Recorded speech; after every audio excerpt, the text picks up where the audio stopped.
Balikan ko na lang siya. Kuya, kanina nung inaangat yung body bag, anong naglalaro sa isip mo nung nakita mo na siya? Wala, naiyak na lang po ako. Hindi ko akalain gagawin niya po.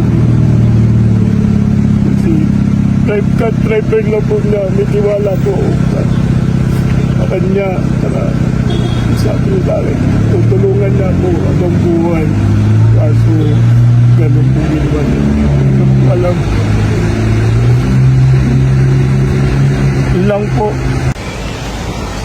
Dito Saan? po. Saan? Yung... Lapitan mo. Ito po. Dito po siya nauupo. Diyan siya umupo? Diyan? Nauupo siya dyan. Tapos tatayo. Kaya lang, parang dumidikit siya ron na baka sabi ko, baka mahulog. Ma-off balance. Kaya sabi ko, wag ka dyan ma'am, baka ma-off balance ka. Tatlong beses po siya sinaway. Kaya lang, ganun pa rin. Pero nung bandang huli nung inano kami ng pulis, hindi na. Kasi tumabay na akong papunta ron. So, iniwanan mo siya? Hindi po, kasakay ko. Kasi tinaboy po kami ng pulis eh. Okay. Huwag daw po magtambay dito, kaya umalis po kami. Okay, nung nakaalis na kayo, saan kayo napunta? Dumiretso po kami ng doon na sa kumain doon sa malapit sa Iyon Hotel. Okay. Tapos pagkatapos kumain, doon na kami sa Iyon, nag-check-in na. Okay. Bandang mga 2:30, sabi niya, babata kami, papunta rito. Ayun, pinaba kasi dito ng 3 o'clock.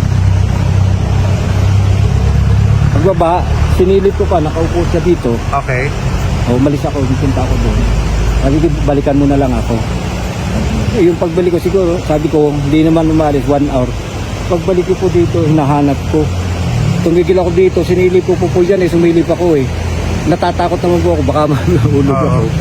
Umalis ako, nagtanong ako doon ng may nakatambay na si Manong.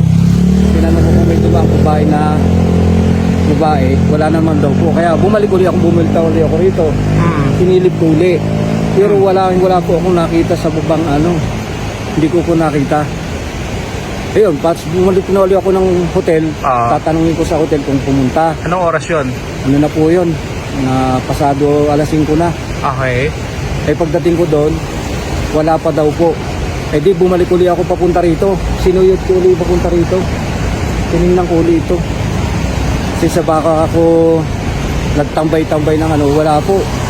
Doon na po nagpunta na ako sa pulis para magpatulo kasi wala po akong flashlight para makita yung baba. Ayun na po, yung pagsilip dito galit namin, na-flashlight nila na doon yung tao na doon sa baba.